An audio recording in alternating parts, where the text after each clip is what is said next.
joining the Thursday edition of Journalist Hangouts. I'm Ayodele Ozubakun.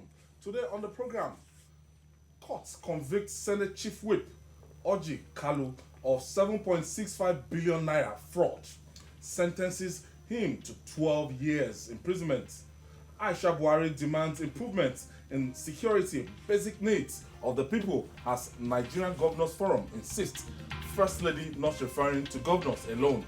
And later on the show, Nigerian troops batter terrorists in BORNO State as General Victor EZUGWU invents military armored vehicles. I'll be hanging out with Babajide Kolade Otitoju and Chris Kende Wandu. So if you're ready, let the hangout start now.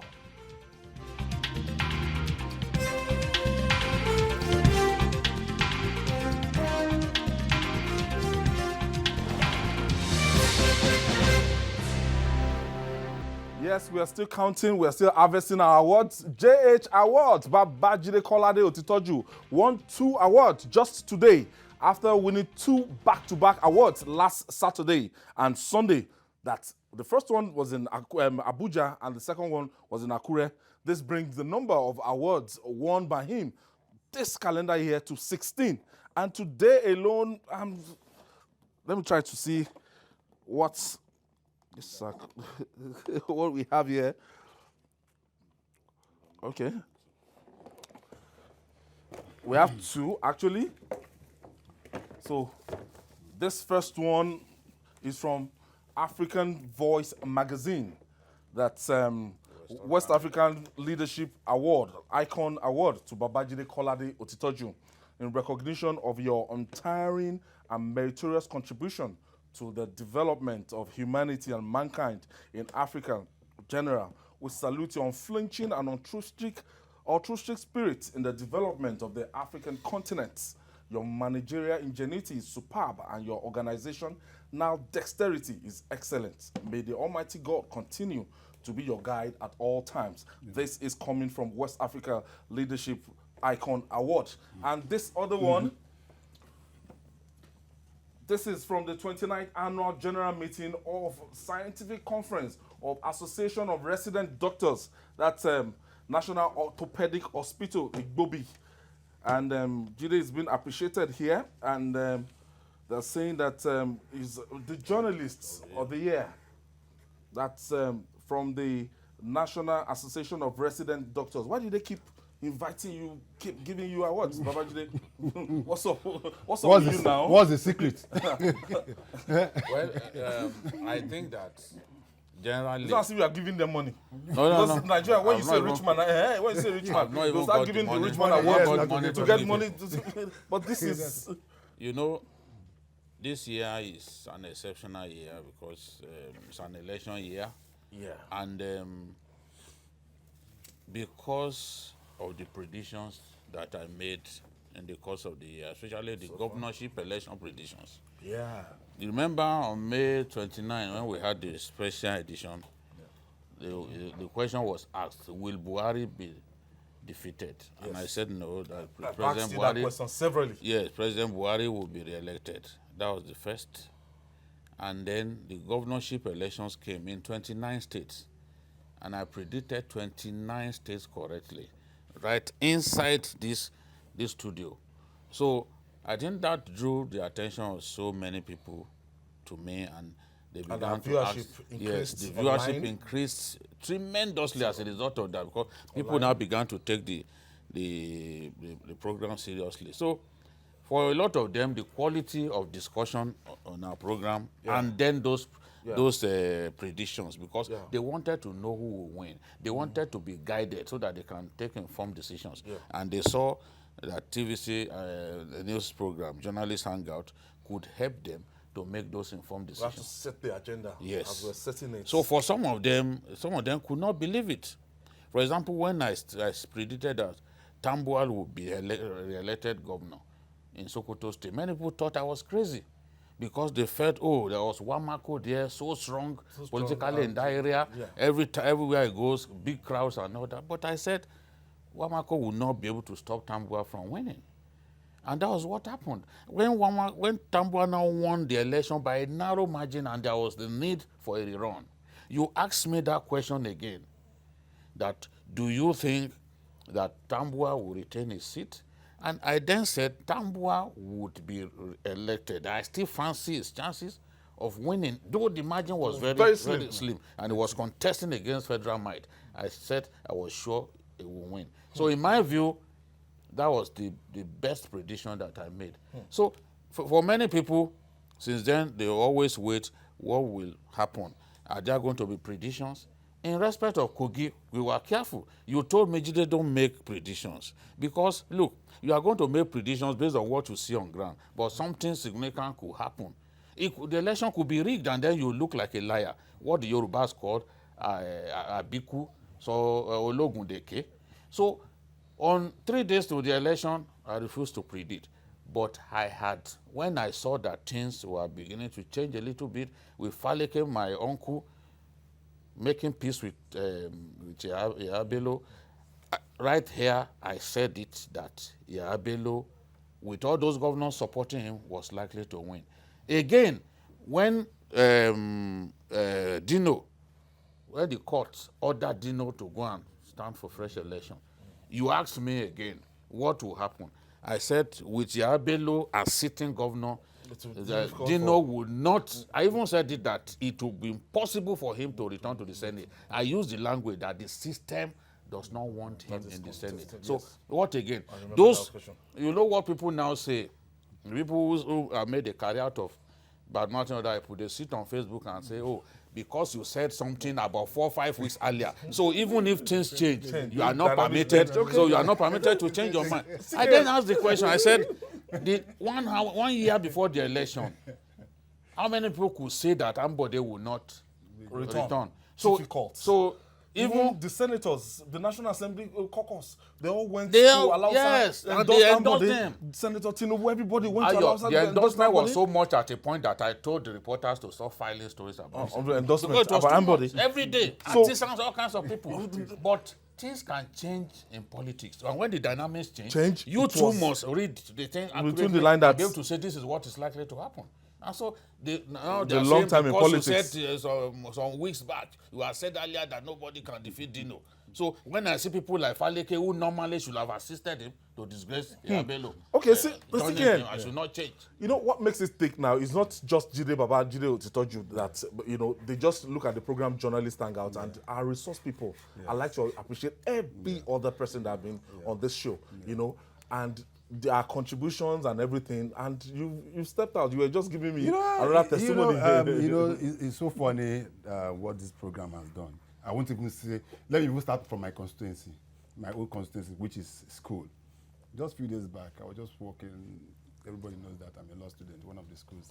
I was just walking in the library when somebody just sorry, I'm not sure that the person that you are the one I'm seeing. I said, what is the problem? He said, you are the person I saw in journalism. I said, yes, I am. He said, what, sir, please, can I take, then before then, I just came back from Borno State, and I told you what happened. Right from the airport, everybody asked him, this, and I'm not talking of ordinary Nigerians. Generals. Watching the show. Not only I'm not talking of only army generals. I'm talking of naval ones. In fact, by the time when I got to Bama and realized majors, captains, named them, all of them, and they were all coming out and so CKN, oh, where is Babajide, where is Ayo? Oh, we're happy to see you, and the rest of them. It goes to show that Nigeria, and one of the generals made a statement that really shocked me.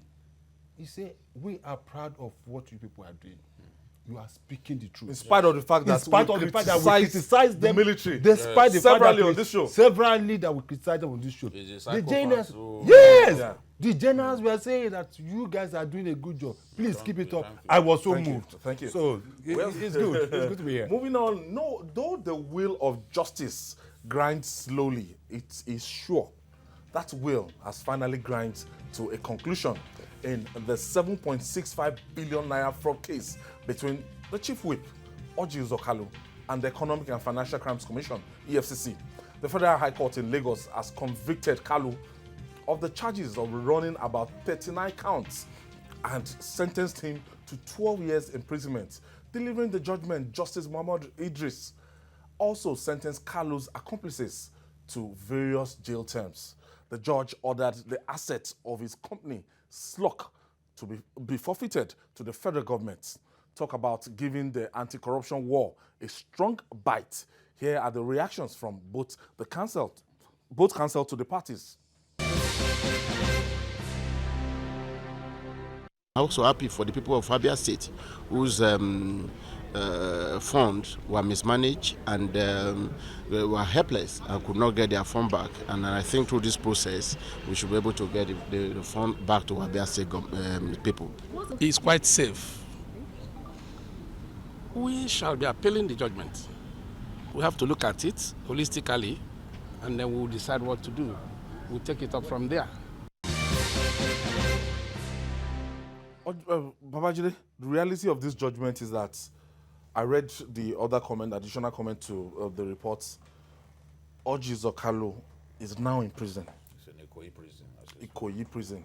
Because they said as they were leaving the courts, they wanted to handcuff him. They wanted to handcuff him. And he said, no, we will follow that. Whatever you want me to do, I will obey. Please don't handcuff me. Shocking. Where are you taking us to? Shocking. You know? Chief Whip of the Senate is a member of the All Progressive Congress. Yes. Two-time governor of Abia State. Babajide, you saw this coming. You predicted it. I told somebody earlier. Jide has predicted this case like 3 years ago. Yes, because a long time ago, I saw the particulars of the case. ORJI KALU's case is one of the simplest ever for the EFCC to handle. The reason he had not been jailed up to this time is because it's not easy to jail big men, people with extensive contacts and all that. But the truth is, if you move money straight from government account to the account of SLOC, your private company, directly, no contracts. It's so easy. It's so easy for prosecutors to nail you. Maybe because these were these governors of class of 99, a lot of them have cases. Because at that time, they had not even perfected the art of circumventing the law. Remember when they were even doing all of this, the AFCC had not been born. The EFCC came later. It was Obasanjo that created the EFCC, and it was later. So there was so much impunity. And there were so many from the state account directly to his personal straight from the state account deposited in the account of his private company. So it's so easy to prove a case like that. Because other people will navigate, go to circuitous route, and so that the money then ends where you plan. But this one, it was direct hit. Took it directly from the state government account into SLOC. That was what I was saying back then, that this matter will be easy for them to conclude in court. I saw this a long time ago. I'd been saying it, that one of the most brazen acts of corruption was this. So I'm not surprised. You use our money to run your airline. CKN, selective justice, saying it's only PDP members that they are running after. What's ORJI KALU is, I know, is an inside member of the All Progressive Congress. What will people say now? War on corruption. Well, don't forget, ORJI KALU was for a long time also a member of PDP. So, it's just that he moved to APC, where he is now. And his sin was not washed, as they used to say when you come to APC. Let me tell you. No, this one, his sin were not washed away. Just as Jide said, anybody that followed this case, we know that ORJI KALU was in what is serious soup, what we call sitting on a long thing, as as the bunch we always say. Yes, because if you look at all the charges, there's no escape route. But unfortunately, it just was something to me that I'm telling you, 39 on all counts. 39 counts. Even Ibori couldn't. I say 39 counts. That in law means a lot. And also means that the judge himself took his time. Yes. No, the prosecutor, the EFCC. The judge, the prosecutor can, the defense can say, but it takes the judge to be able to come as a student of law. I know. It's at the discretion, irrespective of whatever. Serious pressure. AY, irrespective of whatever the prosecution did, irrespective of whatever the defendant, those defending, it is within the ambit of, if the judge finds it and say that there's no loophole, and you can just play with the case. You can exploit the loophole and just dismiss it. But the problem for me there was that it took 12 good years for us to arrive at this judgment. And that is worrisome to me. And that shows you our judicial system, the problem we are having. 12 good years. Because you know why? If this judgment had come earlier on, let's say about 5-6 years back, ORJI KALU would have been where he is today. It's better late than never. He wouldn't have been in the Senate. Because by our law, if you are found guilty of such convicted, you cannot vie for election. And he wouldn't have vie for that election. He would have been in the Senate. He would have elected the minority leader of the House. So, but all well and good, but it hasn't finished. Minority, I mean, deputy whip. Deputy whip. But it hasn't finished. Just as you hear what his lawyer said, they'll go on appeal. But pending on that appeal, there are two things. He's in prison. Yes, he'll be in prison. But if at the end of it all, at the court of appeal, they now said the status quo should remain as it were. ORJI KALU might just remain there until we finish. Jide, we are adding to the long lists that we have. Reverend Jolly Yame is in prison. Joshua Darie is in prison. For diverting 1.64 billion. James Balangilari has been imprisoned. Convicted. Lucky Gbenedion has been convicted. James Onanefe Bori convicted abroad. And late DSP Alemesi are convicted. And it might be very slow, but something is happening, and it's no longer business as usual with President Muhammadu Buhari. We'll get there. And you know, one of the good things that the president did was to get a very good man, a no-nonsense man, an incorruptible man to head the EFCC.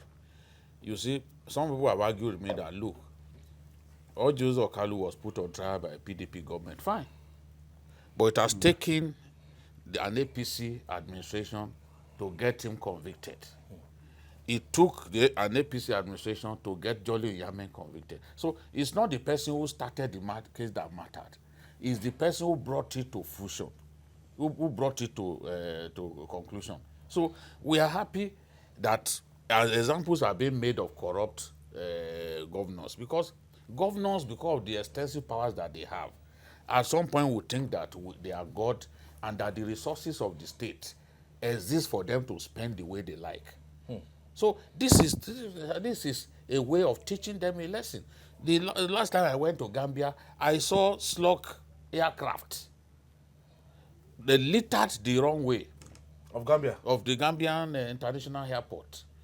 They are already disused, not functional. So I asked myself, what is this life about after all?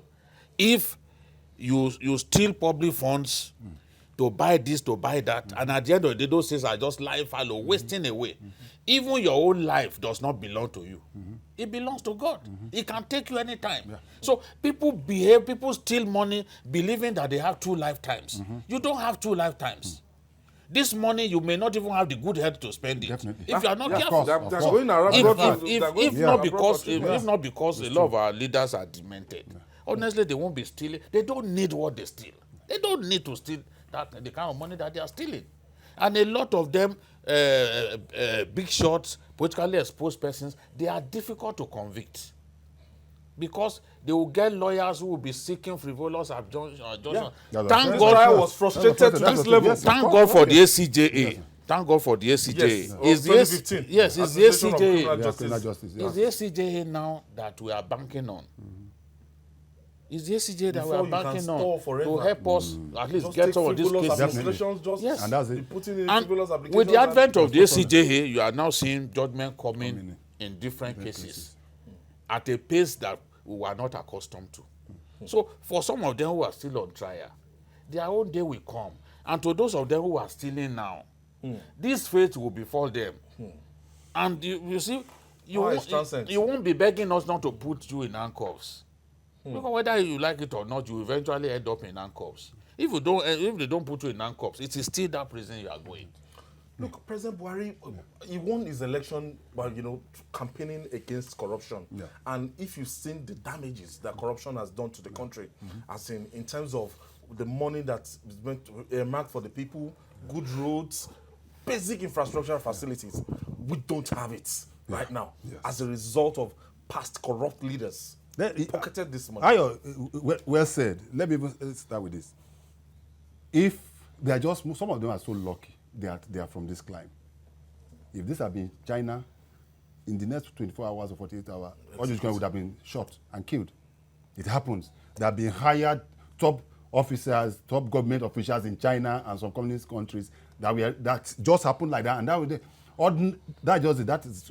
Secondly, these are areas we think that even our senators should be looking at instead of all this hate, looking for laws, for frivolous laws and hate, them and the rest of them. They are not talking of issues that affect the people.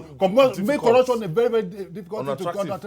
Then going back to ORJI, it's rather unfortunate. You know why I say it's rather unfortunate? People like ORJI or KALU are the younger. If you see the age at which he became a governor. Yes, it was under 40. He was under 40. In fact, at that time, I think he was the youngest governor. Yeah. No, not the youngest. If he wasn't, he was one of the youngest. He was about 30. He was under 40 anyway. Turaki was, yes.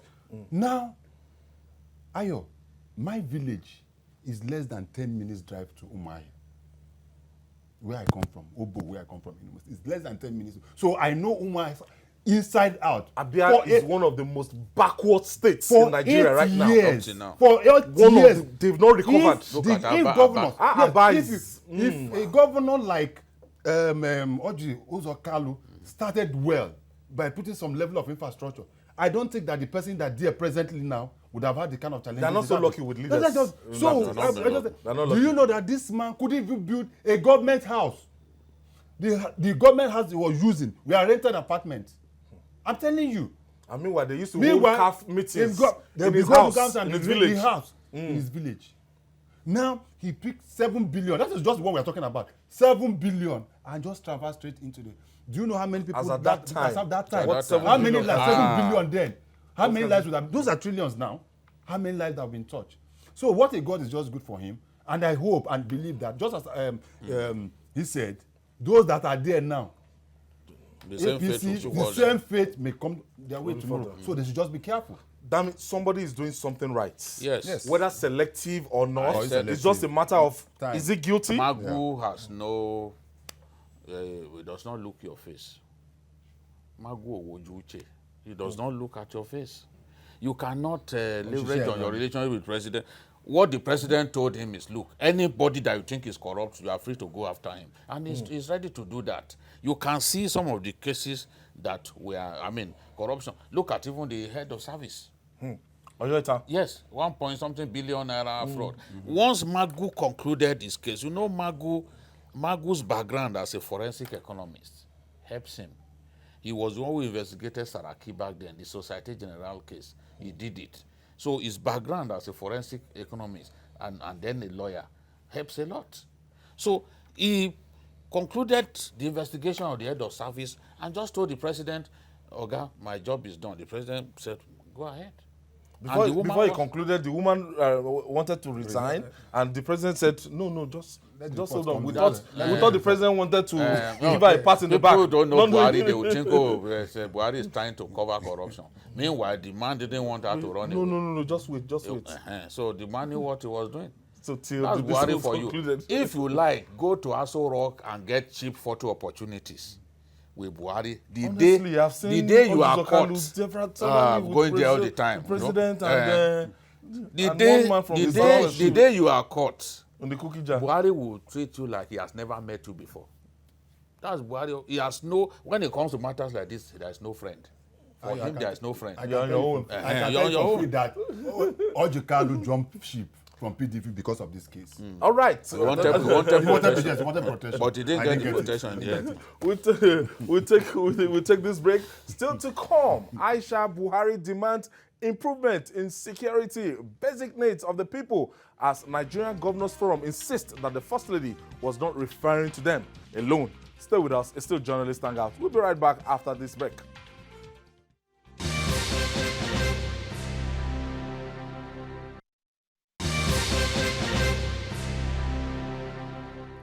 Welcome back.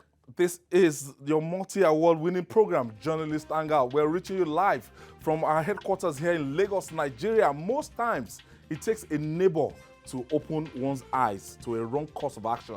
But how we react and change is the different pot of soup. Nigeria's First Lady, Aisha Buhari, had knocked state governors and ministers over insecurity and poor governance in the country. But the Nigerian Governors Forum, NGF, won't hear of it. The NGF, which rose to the defense of the governors, said Aisha Buhari's criticism of poor governance in the country is not limited to the state level. In a statement, spokesman of the forum, Abdulaziz Bakindo, explained that the First Lady actually spoke about governance at all levels. Let's share some of her comments with you. Most of us here, as a result of the long term of injustice done to others, today, most of us cannot go to our villages and sleep with our two eyes closed. We all know that. And it's moving forward and forward. And my husband has 3 years to go. We should either fasten our seatbelt, get up, and do the needful, or we will all regret it very soon. Because at the rate things are going, things are completely out of hands. Vintage, the First Lady, Aisha Buhari. Babajide, before, you know, a lot of people will say the First Lady is like rocking the boat. But anytime she's always spot on her criticism about the way things are going. She's like the voice of the masses in this government. Yes, because how did her husband become popular? Her husband became popular for being an advocate of the masses. Her husband wants the best for the masses. Her husband cannot watch the masses suffer. And that is why for many years he was contesting. And even though he didn't win, he continued to contest. And he retained the loyalty that the poor masses of our people, especially in northern Nigeria, have for him on account of his honesty. They do not see him as being one of the oppressors. Buhari has never been seen by the masses as one of the oppressors. So if Buhari has a wife who also cares about the masses, who does not want the masses to suffer, what is wrong about that? The truth is that every time Aisha Buhari says something, some people will find a way to twist it. When the APC had the primaries, and we had a situation in which money was taken from people, yet on election day, they didn't see their names on the ballot. She complained. When she complained, they said it was because her brother didn't win the primaries in Adamawa State. This is the nature of our people. They don't like the truth. Or the truth is, whether Aisha Buhari did not directly mention governors or not, all that the governors need to do is to take the message seriously and then go back to their states and begin to deliver on the basic needs of the people. How to meet the masses. You don't have to say, oh, he was referring to everybody. He wasn't referring to us alone. The headlines, those who cast headlines were saying governors' orders. In that gathering, they felt that the governors were the most significant. Yes, the VP was there, but they felt the governors were the most significant, but they also said orders, meaning that the headlines didn't even suggest that she was referring to governors alone. So I do not see any need. There's nothing she has said that... CKN, at the point in time, she actually cried out about the state of the hospital. I mean, the villa. The clinic in the villa. That they don't even have nothing, and money is being budgeted. Why? I'm 50-something. So I will say I know a lot about Nigeria. For the first time, as far as I'm concerned, this is the first time we have a First Lady who will come out and say the truth. All the other ones before her have just been politicians. This woman is not a politician. She says she doesn't. She says it the way it is. And why? Most often than not, women have God-given gifts. You and I know. There are instances why you know. And they have, your wife, they have conscience. Yes, your wife will tell you, this thing, no, don't do this. It has happened to me several times. That it got to a point I started calling my wife, say, you, whenever she tells me anything, I'm telling you, I take it. Because there are so many things that they see that we are at work. They are even more spiritual than us. They are more spiritual. Yeah. We are at work. They are the ones that knows. So whenever this woman comes out to say something, you get to know that she's saying the truth. Now, look at what she said. She knows the suffering of the masses. She knows what. It's not the first time. She has said it several times. Okay. And it is instead of our leaders to listen to what they say, they'll start putting politics into it. Okay, all right. Yes. To shed more light on this, I have the First Lady of the Federal Republic of Nigeria online. That's Mrs. Aisha Buhari. Your Excellency, thank you for joining us live on the Hangouts. Thank you, guys. I want to first of all congratulate you on Aisha Anand Junior graduation, coming out with the first class. Thank you. And the 30th anniversary. And your 30th anniversary of marriage to your husband. Congratulations. Thank you very much. Double celebration so in the Buhari family. Yeah. All right, back to the business. Madam, those people you are referring to, I want you to shed light on this. Who are they? Who are they? So, well done. Thank you for being with me this time to shed more light on what I've already said. Actually, we all know the situation the country is now. We are all adults. And on that very day, I did not blame the governor specifically. If I wanted to blame the governors, I would have called the governors forum, are not doing well on this and that. But if you listen to my conversation there, I said what we are suffering from now is as a result of long term of total neglect of what should be offered to the citizens. And we are all suffering from it. Whether you are an executive, an ordinary citizen, it's all the same. We can't go to our villages and sleep with two eyes closed. So it cuts across. So I don't know. Yeah, it's cut across. And on that very day, I'll also mention something on social media. When the Sultan of Sokoto talked about the social media, the bad effect that it's reflecting in the society, and also the Minister of Communication was there. When something happens, something that the minister is supposed to come out and say it, they don't say it. In that very place, the minister gave an example, the Minister of Communication gave an example, saying that somebody called VP, His Excellency, Professor Yemi Shumanjo, saying that, why did you resign? He said, no, I did not resign. Who told you that I've resigned? He said he saw it on social media. Everybody laughed in that hall. When I got up to give my speech, I said, it's not a laughing matter. I was surprised that everybody laughed. What does that mean? That they should continue saying that somebody as a whole vice president of a country of 200 million people, somebody saying that he has resigned. A Minister of Communication that's supposed to give an order, bring an end to fake news, talked about it and everybody laughed. And that's the end of it. No consequences for any offenders, nothing, you say what you like and you go free. So there's no way that we should have such a society and have peace in it. So once there's no consequences, everybody is not doing what he should,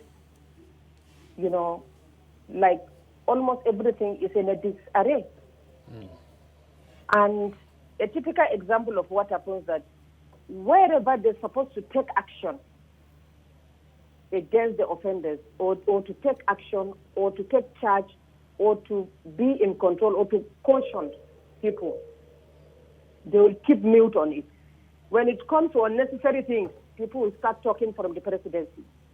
A typical example of what happened after the election of Bielsa. When the PDP people came out and said that they will, suspend His Excellency Goodluck Jonathan, the former president, for doing wrong or something like that. I didn't read it because I don't have time. I have seen no reason why a presidency should come out and say that they were shocked to hear that. Is it our business? Are we PDP members? Oh. Eh? Is President Jonathan a member of our party? What does that have to do with the presidency? Meanwhile, they said the president was dead when he was sick. They shot his coffin. They shot his everything. And then recently, all over the media that is getting married, they were showing this and that. Nobody came out to defend the president, to say anything about it. They left it to go. How did you take that news, madam? I didn't take it serious because even my husband doesn't know what's happening. Both of us, we don't know what's happening. They just decided to bombard the media, the social media with it. So they are now threatening the social media to bring down the government itself. So I feel that we should not allow people that are nobody and nothing to bring to override the innocent people, the people that are supposed to be in charge, should remain mute. Meanwhile, the bad ones will take over the country from us. It's impossible. Madam, and it's totally unacceptable. Your Excellency, ma, Yes. have you ever been told to stop talking? Have you ever been Who told? will stop me? Everybody is talking in the country. Nobody will stop me. Like, they've not attempted to Everybody's gag you. talking, I'm To going gag you to to stop talking. Because every time you talk, it's like a bomb. No, it's a serious matter. Nobody is safe. No consequences. So everybody should talk. So it's like everybody is free to talk. Freedom of movement, freedom of talk, what do you Freedom of call speech. it? of Speech, speech, yes. expressing your opinion on things. And don't forget that everybody knows that we are not safe where we are. Yes. You either be kidnapped or shot to death, or this one will attack you, that person will attack this person. So it's just wrong. We suppose there should be consequences for any offense. Yes, And the ministers should do what they should. I know that Nigeria is a complex country, but Nigeria needs like a little bit, we need a bit of sanity. Yes. Yeah. Yes. Yes. We need a bit of sanity. Yes. Yes. Her Excellency, Yeah. just as I said before, we've seen several first ladies before you. I don't think none of them have been this bold to be able to come out to defend. They don't intervene in national matters. How will you want to be remembered after leaving this office? Let me give you one example. On the 6th of November, I think the 2nd of November, I met the wife of the vice president at the airport on my way to Morocco, and she on her way to Ekene. She was looking so exhausted and looking sick. Yeah. I said, Dolapo, must you travel? She said, what can I do? These people really fought for us during the last election. They did not allow any party to come to our ward because of me and my husband. And now they are having a function in that very village. And my husband is going to be in Daura now. He won't be able to attend. So there's no way that both of us would attend that particular event for Ekene people. I said, what does that mean? She said, I feel indebted to them the way they fought for us. I said, okay, you are not joining the line. Because these people fought for your husband, that's for only one term. And me, the Nigerian masses continue, they believe in my husband's ideology. They continue fighting for it for the past 12 years, before 2015. When we go to this place, it's not because we are the richest, the most handsome or beautiful, the most educated. But we're just here due to trust and confidence that they have in us. So I feel indebted to Nigerian masses or Nigerians in general to continue defending them as a wife of the president or as a first lady or as a mother of the nation. That's a good That's one. a good one. That's a good one. That's a good one. That's a good one. That's a good one. Final question before you go, Your Excellency. Do you get to take on the president in some of these matters that we've just raised? That sometimes do you get to the pillow talk, Mr. President, what is happening? There's no pillow in the villa.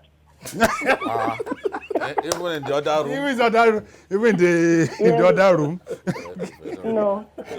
Because we're always busy listening to one story or another, you know. Okay.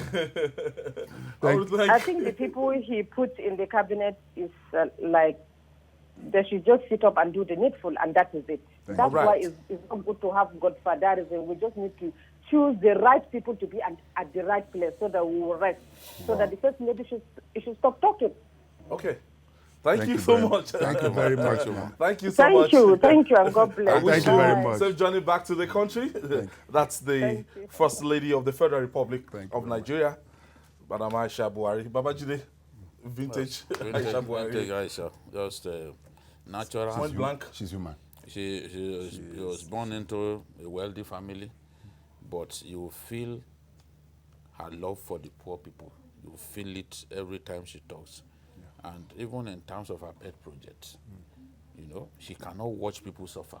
This is the truth. Anyone who is close to her will know that this is the way how she's talking. She's talking because she's agitated that the people Yeah. trust her husband. The people has placed so much body on her husband, Yeah. and the cabinet or the people working with the husband, they are not delivering. They are not delivering. They're not delivering. doing enough. The needful. They are just not doing enough. Yeah. That is the truth. You see, if you are wired to speak the truth at all times, it will take killing you to stop you from speaking the truth. And this is this is what I see about this woman. So people should focus on her message rather than trying to twist whatever she says anytime she intervenes. We are lucky to have a first lady who cares about the ordinary people.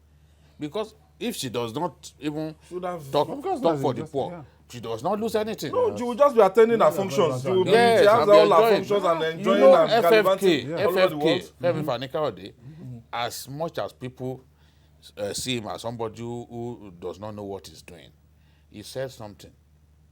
He said that Aisha Buhari is one of the few assets that Buhari has. Go and check. He said that a long time ago, that this is a first lady with class. So for Fani-Kayode, who is one of the greatest critics of Buhari, to come out and say that means you just have to admit that she has got it in her. CKM. It's so good listening to her. As I say every time, I'm one of those that celebrates her, even as the president of Guild of Professional Bloggers. Anytime you see me talking about Aisha Buhari, it has always been positive because you will see the mother in her. You will see that this is a mother who wants things to be done right the right way. Despite all the so-called powers and whatever that try to, she will succeed because the prayer of the masses and the damn truth. She can't be silent. She cannot be silent. She said nobody can silence her. She said it here. She said nobody can silence. She will that over you. Yes. You say so. The best of luck to her. All right. So on the final stretch now, it appears the victory beckons in the long-drawn war against insurgency in Nigeria's northeast, following various onslaughts by the Nigerian military on Boko Haram. The insurgents have suffered countless losses in many towns in Borno State as troops continue to batter the Boko Haram fighters. The army received more boosts with the unveiling of the first locally produced mine-resistant ambush protected vehicles, or MRAP, by President Muhammadu Buhari in Abuja. The MRAP is named EZUGWU after the Nigerian Army officer, Major General Victor EZUGWU, who invented the armored vehicle. Other equipment unveiled by the president include anti-aircraft guns capable of carrying 12 commanders, a driver, 2 gunners, and 8 soldiers. Babajide, quite impressive. So if we are being frustrated you know, to purchase arms abroad as fast as we can. We can't get it on the shelf. It takes a lot of process, and we can start looking inward to start doing some of these basic things. That was what the Nigerian Defense, DICON. The Defense Industries Corporation, DIC, that was what it was known as then. That was what it was designed to do. We started Defense Industries Corporation the same time with Brazil. Brazil now manufactures weapons, including fighter jets. You know? So the countries that we started with, they are already now advanced. In our own case, Defense Industries Corporation suddenly began to manufacture furniture. Why? You see? Backwardness. Yes. But the truth is, no matter what we say about the current set of service chiefs, I am one person who believes that they've done enough that they can go. But it is on record that they've done far better than service chiefs before them. If you look at what Burate has done in the army, in terms of even giving infrastructure to the army, in terms of improving capacity, he has done very well. And even in this war, yes, he has not secured victory, but he has done well, and he deserves to secure victory. This is the truth. Then, and they continue to give opportunities to younger people. You look at what Sadiq Baba Abubakar, The Chief of Air Staff. the best Chief of Air Staff that I've ever seen. Even the space that he couldn't get Look, from those aircrafts. The Alpha jets have been decommissioned. I told him, I said, you are using a decommissioned aircraft. He said, what do I do? That's what I have. He now got in touch with engineers at ABU, and they began to fabricate parts. Fabricate parts For the Alpha jets. For the Alpha jet. We are still using those Alpha jets. It was with the Alpha jets that we frightened Yahya Jammeh, and he had to quickly The Gambia man. When our Air Force flew very low on top of his villa, he had to run away. He called President Buhari and said, I want to talk. I want to talk. President Buhari, let me talk. That was how he left the place. And a new president came in. So these service chiefs have done well. Although I'm not conversant with the Navy, I know that one is reluctant to even promote his staff. I don't know why it's like that. Navy has more personnel than the Air Force. But the current Chief of Naval Staff is extremely reluctant to even promote his own IBAS. people. IBAS. He's extremely reluctant to even promote naval personnel. So when I praise, Burate has promoted so many. At every time when opportunities Even come, I somebody promote a lot. with the same rank with his own. Sadiq. Lieutenant General. His own. Sadiq has promoted so many. Adeosun. Sadiq has sent people to foreign countries for training on flying. Today, for the first time, we have female fighter pilots. For the first time in the history of our country, thanks to the best Chief of Air Staff we've ever had, Sadiq Baba Abubakar.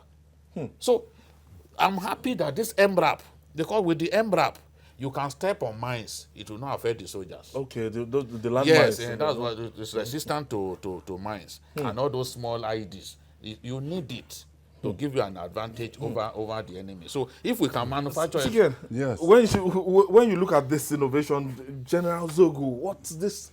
This is new. This is novel. Yes, if we have been consistent, Ayo, it's just like Nigerians are of short memories. Don't forget that during the Biafra War, the Biafrans were manufacturing Ogbunigwe. Ogbunigwe, Yes. That was then. you should have built on that. If we have built on that, I can tell you, you would have imagined where we are.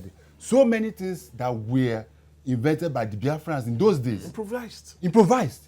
Because they couldn't get armory in, they couldn't get, they don't have jets, they don't have all these so-called... Even their petrol, they were refining. They were now refining. And what I thought what I thought that at the end of the war, that all those people, all those guys that were in charge of that would have been, brought together and make a nucleus of our armory and people to, that kind of stuff. But that didn't happen. Now, back to this. It's a very good one. I told you I just came back from Burma. I was invited by the army I went to Maiduguri. From there, went to Kodunga, down to Bama. Konduga. Koduga. So, did they remember Koduga? Konduga. You know, you speak Hausa more. It's Bama. It's Bama. Bama. I'm speaking like an Igbo man. Yeah. But if you see the work our military, for the first time, did they remember just last year we were in BORNO? December. With the chief of army staff. I did my Christmas day. We left you there. People ran away. We ran away. No, because the chief of army staff. Remember, we told the chief of army staff you should take us to the war front. I say he cannot even guarantee. I go there personally. Now you, they know you. No, sir, you get to do Now we couldn't do that last year, but I'm bringing good news to us that what we couldn't do last year because the chief of army staff told us categorically that it wasn't safe for us. We were able to move. If you know the distance between Maiduguri and Bama, as you said, that's a long distance. We're able to make it to the place, and you can see what our military are doing.